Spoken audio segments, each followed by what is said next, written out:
할렐루야. 내 영혼아 여호와를 찬양하라. 나의 생전에 여호와를 찬양하며 나의 평생에 내 하나님을 찬송하리로다. 귀인들을 의지하지 말며 도울 힘이 없는 인생도 의지하지 말지니 그의 호흡이 끊어지면 흙으로 돌아가서 그날에 그의 생각이 소멸하리로다. 야곱의 하나님을 자기의 도움으로 삼으며 여호와 자기 하나님에게 자기의 소망을 두는 자는 복이 있도다. 여호와는 천지와 바다와 그 중에 만물을 지으시며 영원히 진실함을 지키시며 억눌린 사람들을 위해 정의로 심판하시며 줄인 자들에게 먹을 것을 주시는 이시로다. 여호와께서는 갇힌 자들에게 자유를 주시는도다. 여호와께서 맹인들의 눈을 여시며 여호와께서 비굴한 자들을 일으키시며 여호와께서 의인들을 사랑하시며 여호와께서 나그네들을 보호하시며 고아와 가부를 붙드시고 악인들의 길은 굽게 하시는도다. 시온아 여호와는 영원히 다스리시고 내 하나님은 대대로 통치하시리로다. 할렐루야. 아멘. 네, 오늘 말씀은 하나님을 도움으로 삼는 자, 하나님을 도움으로 삼는 자라는 제목입니다. 오늘 우리가 함께 묵상하는 시편 146편은 시편 전체의 대미를 장식하는 소위 할렐루야 시편의 첫 문을 여는 그러한 시입니다. 앞선 시편들이 탄식과 간구 그리고 인간의 고뇌를 다루었다면 이제 시편 기자는 그 모든 과정을 통과하고 마침내 오직 하나님만을 찬양하는 영광스러운 자리로 나아가고 있는 것을 봅니다. 오늘 본문 1절 2절에 보니까 할렐루야라고 시작하죠. 그러면서 내 영혼아 여호와를 찬양하라. 나의 생전에 여호와를 찬양하며 나의 평생에 내 하나님을 찬송하리로다라고 고백하면서 시인은 청중들에게 하나님을 찬양할 것을 권유하기 이전에 먼저 자기 자신의 영혼을 향해서 명령하고 결단하고 있는 그러한 모습을 봅니다. 내 영혼아 여호와를 찬양하라 라고 하는 것은 감정에 휩쓸린 일시적인 그런 외침이 아닙니다.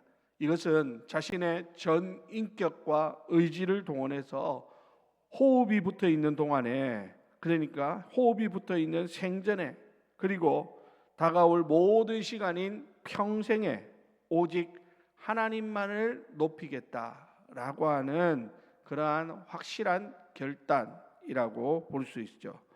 자, 그러면 여러분, 오늘 이 시인은 왜 이토록 결연한 의지로 하나님을 찬양하겠다라고 서약하고 있는 것일까요?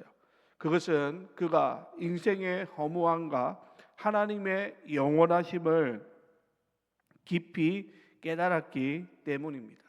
오늘 본문은 우리가 누구를 의지해야 하고 왜 하나님만이 우리의 유일한 도움이 되시는가를 명확하게 우리에게 가르쳐주고 있는 본문입니다.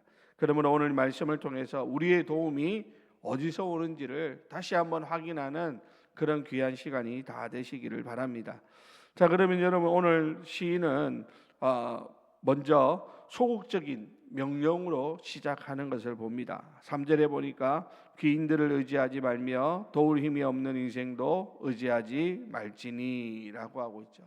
여러분, 여기서 귀인이라고 하는 것은 세상의 권력자, 영향력 있는 지도자, 혹은 우리가 공경에 처했을 때 실질적인 도움을 줄 수 있을 것 같은 유력한 사람들을 가리켜서 귀인이다 이렇게 표현을 합니다. 여러분, 우리는 본능적으로 눈에 보이는 힘을 가진 사람을 의지하려는 그러한 경향이 있습니다.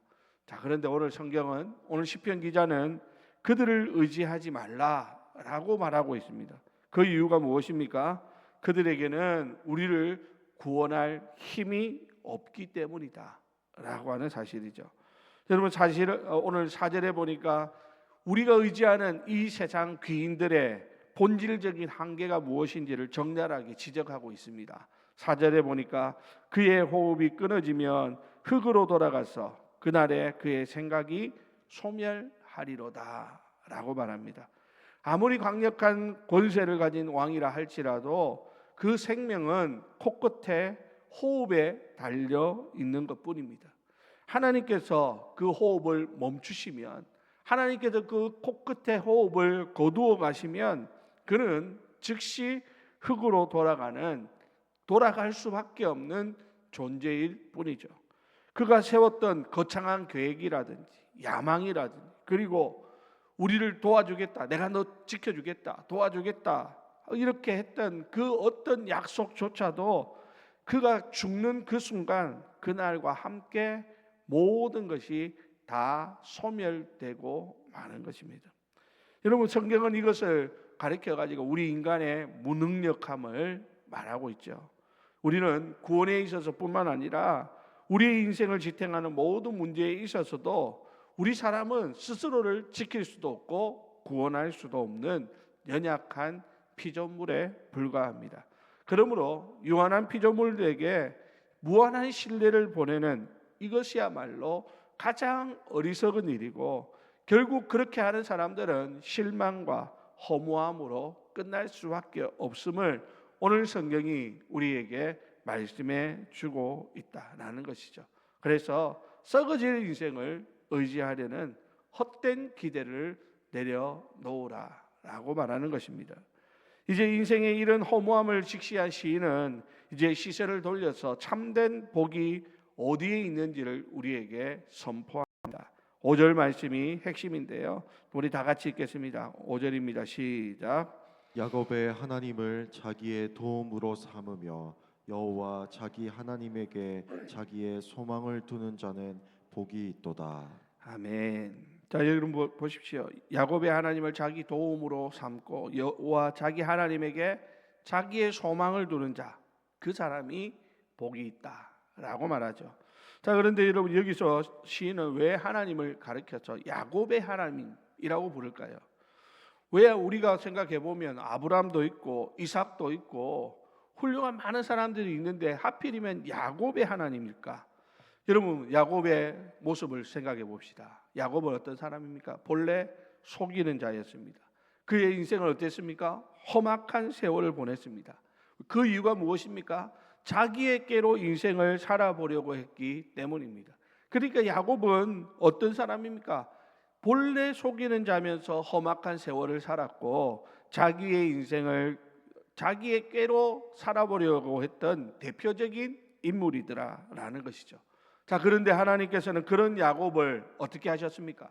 포기하지 않으시고 끝까지 추적하셔서 언약의 백성인 이스라엘로 새롭게 빚어내시는 그 놀라운 역사를 우리는 창세기를 통해서 보게 된다라는 것이죠.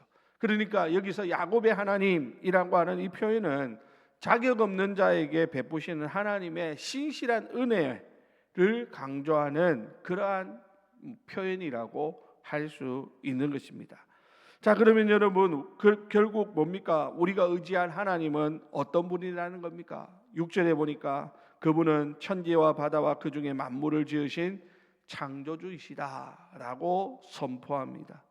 귀인들은 흙으로 돌아가지만 하나님은 흙을 지으신 창조의 하나님이시다라는 것이죠. 그분은 영원히 진실함을 지키시고 변치 않는 그러한 분으로 우리에게 소개하고 있습니다. 여러분, 우리 사람의 마음은 어떻습니까? 아침 저녁으로 변하고 세웠던 그 약속은 쉽게 파기됩니다. 하지만 하나님의 그 약속은 어떻습니까? 영원하고 신실합니다. 그러므로 창조의 능력과 신실함을 가지신 하나님께 소망을 두는 것, 이것이야말로 우리 성도가 누리는 최고의 복이 아닐 수 없다라고 하는 것이죠. 세상에 헛된 썩은 동아줄을 잡는 것이 아니라 신실한 하나님을 붙잡는 그것이 바로 그 사람이야말로 가장 복된 인생이다라는 것을 오늘 시편 기자는 우리에게 말씀하고 있는 것이죠. 자, 여러분, 이제 시인은 하나님께서 그 전능하신 능력으로 어떻게 당신의 백성을 통치하시는지를 구체적으로 묘사하고 있습니다.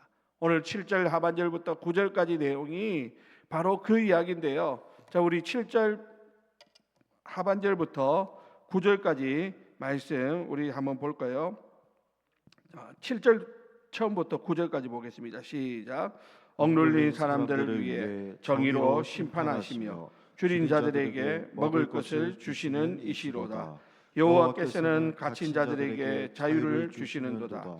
여호와께서 맹인들의 눈을 여시며 여호와께서 비굴한 자들을 일으키시며 여호와께서 의인들을 사랑하시며 여호와께서 나그네들을 보호하시며 고아와 과부를 붙드시고 악인들의 길은 굳게 하시는도다. 아멘. 여러분 방금 읽었던 이 말씀 7절부터 9절 말씀의 내용을 보면서 누가 떠오릅니까? 바로 예수 그리스도가 떠오르죠. 우리 예수님이 이 땅에 오셔서 하셨던 그 사역을 지금 시편 기자가 예표해 주고 있는 놀라운 말씀입니다. 우리 하나님은 억눌린 사람들을 위해 정의를 세우시고 줄인 자들에게 먹을 것을 주시고 갇힌 자들을 해방시키고 보지 못하는 자를 보게 하시고 비굴한 자, 넘어진 자들을 다시 일으키시는 그러한 하나님이시더라라는 것이죠. 반면에 여러분 세상의 왕들은 어떻습니까? 자신의 권력을 유지하기 위해서 약자를 억압하거나 착취하는 그러한 모습을 봅니다. 하지만 우리 왕이신 하나님은 가장 소외되고 가장 연약한 자들, 나그네라든지 고아라든지 과부라든지 이런 사람들을 친히 보호하시고 붙드시는 그런 놀라운 사랑과 자비와 긍휼이 풍성하신 하나님이심을 오늘 성경은 우리에게 말씀해 주고 있다라고 하는 것입니다. 그러므로 여러분 오늘 우리가 하나님을 도움으로 삼는다라고 하는 것은 어떻게 보면 추상적인 개념이 결코 아닙니다. 우리 실제적인 삶의 현장에서 우리가 당하고 있는 억울함이라든지 필요라든지 넘어진 우리를 다시 이렇게 세우는 그런 구체적인 하나님이 하시는 그 놀라운 일들을 경험하는 것, 이것이야말로 바로 하나님을 도움으로 삼고 사는 사람의 모습이라고 하는 사실입니다. 오늘 시편 기자는 마지막 10절에서 이 모든 찬양을 아주 웅장하게 마무리 짓고 있습니다. 10절에 보니까 시온아 여호와는 영원히 다스리시고 내 하나님은 대대로 통치하시리로다. 할렐루야라고 말합니다. 이 세상의 통치자들은 매일 바뀝니다. 세워졌던 나라들이 흥망성쇠를 거듭합니다. 유력한 자들이 시간이 지나고 보면 다 흙으로 돌아가고 사라져 버립니다. 그러나 여러분 시온의 하나님 우리 주 예수 그리스도는 어떻습니까? 영원합니다. 그분의 나라는 쇠하지 않고 그분의 보좌는 결코 흔들리지 않는다라고 하는 사실입니다. 자, 그러면서 결국 오늘 우리에게 분명한 선택을 요구하는 것이죠. 우리에게 누구를 선택할 것인가? 라고 오늘 본문은 질문하고 있습니다. 도울 힘이 없고 결국 흙으로 돌아갈 인생을 의지할 것인가? 아니면 천지 만물을 지으시고 영원히 진실하시고 지금도 살아계셔서 우리를 다스리시는 하나님을 의지할 것인가? 여러분 이 선택은 우리에게 주어진 책임입니다. 우리가 이 세상을 살아가면서 무엇을 선택하느냐에 따라서 우리 인생의 결과는 완전히 달라지게 될 것입니다. 지금 우리가 아무리 힘들고 어려운 일을 당한다 할지라도 낙심하지 않을 수 있는 유일한 이유는 뭡니까? 환경이 좋아서가 아니라 우리를 다스리시는 하나님이 영원하시기 때문이다라고 하는 사실을 여러분 꼭 명심하시기 바랍니다. 그래야 해서 오늘 이 새벽 우리의 시선을 땅에 있는 귀인들이 아니라 하늘에 계신 하나님께로 고정할 수 있기를 주님의 이름으로 부탁을 드립니다.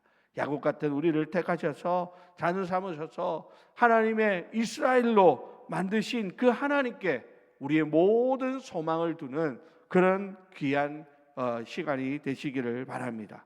그래야 해서 하나님을 자기의 도움으로 삼는 자에게 약속하신 그 모든 복이 오늘 저와 여러분들의 삶 가운데 충만하게 되기를 예수님의 이름으로 간절히 축원드립니다.